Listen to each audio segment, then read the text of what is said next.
warahmatullahi wabarakatuh. Kembali lagi di tentunya di channel Agus Dwianto ya. Dengan saya di sini semoga teman-teman semuanya sehat selalu. Itu pastinya. Nah, buat teman-teman yang suka nonton apa itu namanya channel saya, jangan di-skip, ditonton videonya sampai selesai biar tidak gagal paham. Karena suatu ilmu itu tidak akan kita dapatkan jika kita itu mencari ilmunya aja setengah-setengah. Oke? Nah, di sini di kesempatan kali ini ya, buat teman-teman semuanya akan saya sapa dulu, terutama juga buat Bapak Pengampu, ada Bapak Andi Bawibono, semoga sehat selalu, dan juga ada rekan angkatan pun juga ada rekan-rekan dari Maksi maupun rekan-rekan akuntansi dan juga rekan-rekan apa itu YouTubers semuanya. Jangan lupa di like, comment, and share dan bagikan ke teman-teman kalian mengenai informasi kuliah maupun mengenai informasi ilmu akuntansi, ekonomi dan lainnya. Nah, di sini yang akan jelaskan yaitu tentang paradigma religius di dalam akuntansi. Subscriber jangan lupa di like, comment, and share karena itu gratis guys, gratis udah pokoknya. Nggak bayar kuwi pokok men. Nah, seperti itu. Nggak bayar pokok men ya. Jangan lupa pokoknya itu, dan ketika menonton video saya jangan sampai dipotong-potong atau di skip-skip karena akan menjadi gagal paham diri kita ketika kita membaca ilmu itu satu persatu lalu ditinggal gitu, kayak di PHP-in gitu loh, ilmu loh di PHP-in. Kadang manusia itu ya bikin heran ya. Tapi kesempatan kali ini langsung aja kita next ya, kita langsung buka ini, dimana sesi ini yaitu tentang paradigma religius spiritual. Nah, paradigma ini sebenarnya merupakan rentetan yang dihasilkan dari perkembangan paradigmatik atau barat, terutama sebagai hasil turunan paradigma postmodernisme dan afirmatif atau pendekatan dalam paradigma spiritualis atau menggabungkan ide-ide ya keagamaan dalam ilmu sosial maupun konsisten dengan sintesis dari tiga sistem budaya historis, kebenaran dan pengetahuan, yaitu ideasional atau idealisme dan sensasinya sendiri. Nah, di sini ada beberapa yang harus saya baca karena saya bukan hafiz paradigma ya buat teman-teman semuanya. Istilah paradigma memang pertama kali diperkenalkan oleh Thomas Kuhn dalam bukunya berjudul The Structure of Kinship Revolution di 1962. Kemudian menghasilkan sebuah model untuk mengetahui sesuatu yang lebih spesifik dari Burrell dan Morgan. Nah, di sini paradigma secara mudah diartikan adalah cara pandang posisi pada seseorang terhadap objek atau fenomena yang akan dipelajari. Nah, sedangkan pada paradigma religius spiritual ini atau spiritual, pengembangan terbaru ini yaitu merupakan rentetan yang dihasilkan. Jadi, dasar pemikiran paradigma spiritualis itu sering disamakan dengan agama, meskipun ada sedikit perbedaan ya, buat teman-teman semuanya. Dari keduanya, terus spiritualis adalah inti dari agama.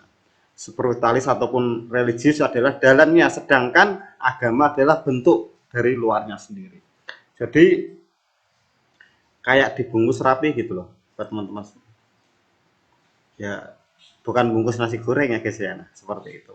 Nah, sebaliknya, agama tanpa spiritualis atau religius akan menjadi kumpulan ajaran dan tata cara yang mati. Agama selalu dimulai dari pengalaman spiritual para pendirinya atau religiusnya, yang kemudian dikembangkan dalam konteks budaya setempat oleh para pengikutnya. Makin lama, makin kompleks dan makin luas ya. Makin luas. Di sini ada beberapa sumber yang saya bacakan, mohon izin.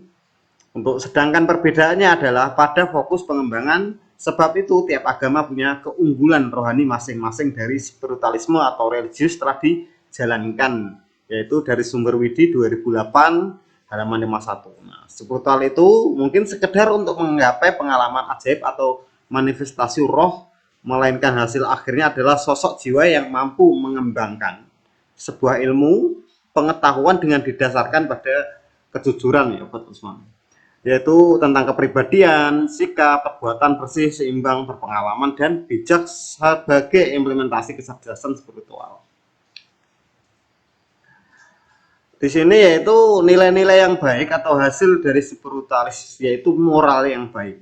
Maka diri kita itu yang menjadikan kita bukan terlihat baik di mata orang lain ya, ataupun yang jelas itu di pencipta dulu lah. Nah, seperti itu diri kita itu bersikap yang baik, jujur, itu yang perlu didasari, suatu pengalaman yang mendalam terhadap realitas dalam keputusan dalam beragama sebagai suatu pengalaman yang langsung dan non intelektual terhadap realitas dengan beberapa ciri mendasar yang tidak tergantung konteks budaya dan sejarah. Jadi tidak ada keterkaitan konteks budaya dan sejarah.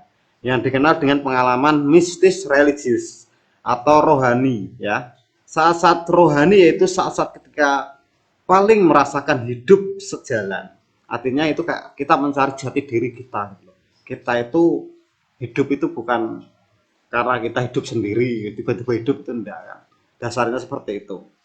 Nah, ataupun sama halnya ketika orang lain hidup itu bukan kita yang hidupin, orang kita bukan siapa-siapa. Kita itu manusia, mana mungkin kita bisa menghidupkan orang lain. Nah, seperti itu. Itu logikanya sederhana. Gitu. Masa manusia ngidupin manusia kan? Tapi menghidupkan itu sudah beda lagi konsepnya. Menghidupkan itu bisa menafkahi, ya, bisa memberikan sesuatu yang manfaat. Nah, itu seperti itu menghidupi ya. Beda untuk menghidupkan ataupun membuat manusia kan enggak guys. Nah, seperti itu loh. Spiritualis ataupun religius mempunyai kekuatan otonom ya di sini. Di sini kita klik. Nah, dasar pemikiran paradigma spiritualis di sini. Dari dasarnya sendiri yaitu spiritualis sering disamakan dengan agama meskipun ada sedikit perbedaan dari keduanya. Jadi spiritualis adalah inti dari agama. Ini tadi sudah kita bahas, yaitu konsep dari ciri paradigma spiritualis ataupun postmodern. Sorry guys, ini religius ya buat teman-teman. Yang pertama, paradigma spiritualis atau religius adalah membangkitkan kesadaran ketuhanan, yaitu kita itu ingat siapa yang menghidupkan kita. Nah, itu yang penting. Pokok dari inti itu. Pertama, kita itu tahu kita itu zatnya seperti apa. Nah, yang kedua, hal pokok dalam paradigma spiritualis adalah pengakuan atau bahwa Allah Subhanahu wa taala itu sebagai satu-satunya sumber ilmu. Wis gak enak sumber liyane guys, sak liyane kuwi. Nah, seperti itu. Pokoknya nggak ada sumber lagi selain Allah ya. Jadi kebesaran itu hanya milik Allah. Kita hanya manusia diciptakan untuk apa? Nah, seperti itu. Jadi kita harus mengetahui jati diri kita. Gitu. Kebenaran ilmu adalah sangat relatif, tergantung pada asumsi epistemologi yang digunakan. Semuanya berdasarkan pada subjektivitas manusia yang sangat relatif. Dalam realitas dapat dipotret dari berbagai sudut pandang atau paradigmanya pada akhir menghasilkan teori yang berbeda. Ini sedikit ada kesalahan penulisan, mohon izin. Semua teori yang dihasilkan pasti memiliki kebenaran, tetapi hanya benar secara relatif ya. Ya guys, relatif ya guys ya. Nah, gini. Jadi penjelasannya seperti ini buat teman-teman. Kebenaran ilmu adalah sangat relatif, tergantung pada asumsi epistemologi yang digunakannya. Jadi kadang orang itu berbeda-beda pandangannya, itu wajar karena itu sebagian dari anugerah. Nah, di sini yaitu tidak ada kebenaran mutlak, apalagi kebenaran ilmiah selain dari Tuhan itu sendiri. Yang dimaksud gini guys, atau rekan-rekan semuanya, ketika kita memahami suatu filsafat ataupun spiritualisme, kalau kita mencari suatu kebenaran ya, penelitian A, penelitian B, penelitian C secara ilmiah, itu enggak ada yang mutlak atau semua salah atau semua benar. Nah, seperti itu. Jadi enggak ada yang mutlak itu benar. Nah, karena kita itu punya batasan ya. Di sini itu seperti itu. Mengingatkan kembalinya kita kepada Allah itulah yang utama gitu. Jadi ya seperti kita belajar di dunia, belajar tentang dunia, ilmu dunia. Tapi kita juga tidak boleh menghilangkan suatu kata-kata bahwa Ramadan itu lil alamin, bukan lil muslimin ya.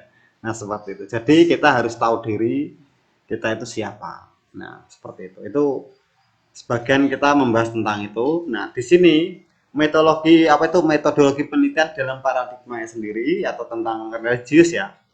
Di sini ada beberapa hal, yaitu jenis metodenya pun kuantitatif atau orientasi penelitiannya yaitu verifikasi teori. Yang kedua ada interpretatif atau kritis.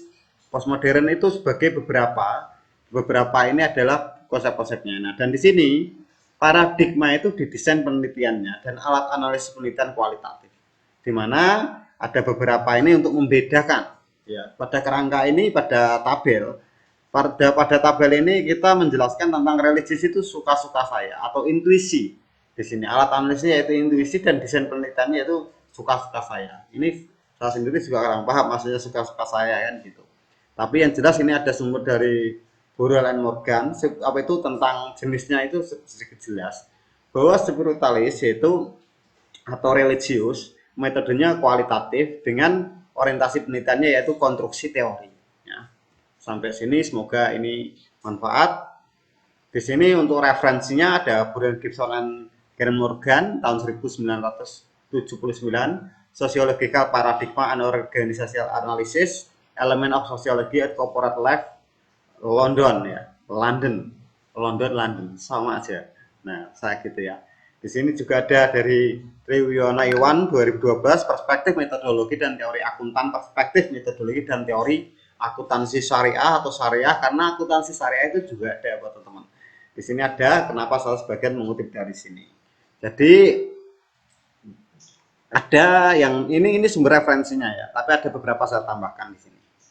Itu mengenai tentang ini yaitu pada penelitian menggunakan paradigma religius, didesain penelitian tidak bersifat konkret. Jadi yang perlu digarisbawahi bahwa ini tidak konkret ya, sebagaimana beberapa jenis penelitian sebelumnya. Untuk dapat memberikan penjelasan yang barangkali mudah dipahami, pada tabel dijelaskan bahwa didesain penelitian yang dipakai adalah suka-suka saya. Nah, itu kita akan sedikit bahas, yaitu suka-suka saya sebagai peneliti. Nah, maksudnya itu, jadi ya senengmu guys gitu loh, ya.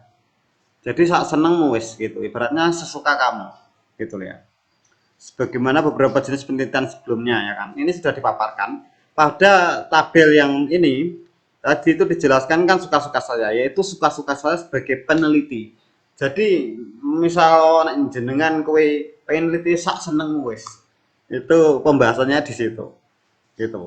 Penelitian ini ada beberapa poin yang perlu kita ambil, yaitu tentang peneliti di sini memiliki kebebasan penuh dalam mendesain penelitiannya dan mengungkap serta memformulasikan teori-teori baru dalam akuntansi. Entah itu dipraktekkan atau enggak ya nggak tahu. Tapi yang jelas itu sak seneng wis, ibaratnya seperti itu. Nah, cara berpikir penelitian telah keluar dari cara berpikir metode penelitian yang sangat lazim. Jadi seumpama atau seumpama itu bersama guys. Seumumnya itu umumnya kita itu kan meneliti itu ada kerangka konsepnya, ada. Ini enggak guys, nah, kayak gitu loh. Jadi buat teman-teman perlu diketahui bahwa ini enggak seperti itu, gitu. Nah, penjelasannya itu kita meneliti sak seneng wis. Jadi beda konsep yang selasimis enggak lazim dah. Kayak gitu. Nah, penelitian ini menggunakan kekuatan di balik saya. Saya tadi loh, pedomannya itu pada pihak peneliti ini. Yang pada dasarnya kekuatan tersebut adalah pikiran Tuhan. Nah, itu beda lagi pembahasannya. Dalam kondisi ini, diri peneliti telah penuh dengan kehadiran Tuhan. Jadi dalam pemikiran pola kita itu bahwa saya akan berpikir untuk mempelajari ilmu secara alam dengan dimana Allah itu menuntun. Itu yang perlu kita ketahui di sini. Biar nanti nggak bingung ketika kalian apa itu menganalisa tentang religius ya, penelitian religius, karena ilmu Allah itu sangatlah luas ya, luas ibaratnya ya lautan tinta itu, laut itu tinta itu selaut itu, dan daun-daun yang kering itu guys. Nah, ini sahabat peribahasa itu nggak akan sanggup menulis ataupun berapapun kertas itu nggak akan sanggup untuk menulis apa ilmunya Allah atau ilmunya Tuhan. Kenapa kemudian? Ya sampai pun tinta lautan itu kering ya nggak bakalan ya, karena sangat luas, sangat luas, dan kita harus meyakini itu dan kita harus percaya itu loh religiusnya itu. Gitu. Jadi kita tahu diri, tahu jati diri kita menelaah kembali apa yang kita lakukan apakah benar tidak gitu, karena kebenaran mutlak itu kita tidak akan memiliki, kesalahan mutlak itu juga kita tidak akan memiliki. Nah saja ya sewajarnya, salah tipis-tipis ya ora apa-apa, bener tipis-tipis yo itu emang alhamdulillah orang kebenaran ya, nggak ada yang istilahnya tiba-tiba, nggak ada, semuanya itu memang ada konsep direncanakan gitu. Jadi kadang ya ini sedikit juga ketika apa itu namanya penelitian pun ada kesulitan, ketika penelitian itu mengalami kesulitan sendiri, ya itu nggak ada yang salah. Dan kadang itu ada jiwa memberontak ketika nggak direvisinya. Dari sini itu kadang saya belajar, guys, gitu. Saya pun juga belajar, kadang melihat ada salah satu mahasiswa, kadang ini saya konsepnya karena mata kuliah, ya mata kuliah atau konsepnya secara daring gitu. Kadang ketika kita melihat salah satu mahasiswa, mas, saya itu nggak direvisi kok, nah seperti itu. Kadang dalam dirinya dia itu ada keyakinan nggak pede, atau dalam ini saya kaitkan dengan religiusnya itu. Religiusnya itu saya artikan ini karena berkaitan dengan saya tadi itu, saya sangat sangat antusias untuk menganalisa ini, dimana ketika dengan demikian itu mahasiswa itu ada yang nangis loh, seperti itu, ada yang itu, padahal dia itu meneliti memang konsepnya kerangkanya ada, meskipun untuk kuantitatif ataupun kualitatif. Kadang hanya karena ada suatu unsur dari pihak praktiksi menuliskan suatu coretan tinta pada suatu penelitiannya, revisi. Nah, kata revisi itu sudah takut banget. Sampai kadang udah mau mepet tanggal pendaftaran sidang, revisi. Nah, seperti itu. Itu kita menganalogikakan itu, ada yang cengeng, ada yang capek, ada yang nyampe ke DO, ada yang nyampe dan itu. Itu pertama jati dirinya itu yang perlu kadang pembenahan, ya. Itu bukan maksud hati kita menjatuhkan, enggak, tapi adanya kita untuk pembenahan. Mana yang salah, mana. Bukan langsung cenderung drop down kayak gitu. Nah, seperti itu. Itu yang perlu dibenahi dalam kita untuk tentang konsep religiusnya. Kita itu punya Tuhan, kita itu punya Allah juga di sini. Kita ada campur tangan, kita campur tangan kan itu, baik itu penelitian kualitatif maupun kuantitatif. Saya pun juga demikian. Biar apa? Biar kita itu rasanya enak gitu loh ketika kita menganalisa atau meneliti apapun. Nah, konsep ini kenapa ada sangat pautnya dengan religius atau suka-suka saya. Nah, di sini juga ada campur tangan ketika mahasiswa harusnya meneliti ini agar mentalnya itu kuat. Nah, seperti itu. Mungkin pesan singkat saya itu yaitu ketika Anda meneliti apapun, kalau dengan konsep religius, ya jangan lupa bawalah Allah ketika Anda kemanapun pergi. Karena hanya dialah atau hanya dia yang maha kuasa, dan kita hanya bertumbuh di situ gitu. Kita belajar apapun, petunjuk apapun, meskipun kita ada orang tua, meskipun kita ada guru gitu. Kita itu dituntun, kita hidup itu dituntun. Terkadang kita masih salah, masih dibelokkan lagi ke benar. Itulah ya, itu yang namanya rahmatan lil alamin. Jadi buat teman-teman semuanya, untuk konsep religi ini ataupun tentang paradigma ini dengan konsep akuntansi sendiri, ada berkaitan untuk penelitian itu sangatlah penting juga. Ya, untuk di beberapa asumsikan. Nah, di sini karena banyaknya referensi, jadi saya ambil yang poin-poinnya aja. Jadi kayak paradigma apa itu namanya, religius ini di dalam ilmu akuntansi dihasilkan dari sebuah proses penelitian dapat membangkitkan kesadaran apa itu ketuhanan, konsep dan informasi laba akuntansi misalnya secara ideal dapat membangkitkan kesadaran ketuhanan para pengguna. Sebagai gambaran informasi laba akuntansi modern yang hanya mempresentasikan materi, dapat membangkitkan kesadaran materi bagi para penggunanya. Namun, jika informasi laba tersebut tidak dibatasi pada materi, tetapi juga mencakup laba mental dan spiritual, maka informasi laba yang terakhir ini akan dapat membangkitkan kesadaran ketuhanan para pengguna. Tujuan penelitian akuntansi paradigma religius itu menjadi semakin konkret jika akuntansi didefinisikan seni dan ilmu meracik informasi yang berposisi sebagai doa dan zikir untuk memenuhi kebutuhan ekonomi, mental, dan spiritual manusia dalam rangka beribadah dan kembali kepada Allah Subhanahu wa taala dengan jiwa yang suci dan tenang. Triwiono 2012. Dari saya mungkin cukup sekian, ada salah kata mohon dimaafkan, mohon dimaklumi karena banyak kekurangannya. Saya Agus Dianto, terima kasih banyak. Wassalamualaikum warahmatullahi wabarakatuh.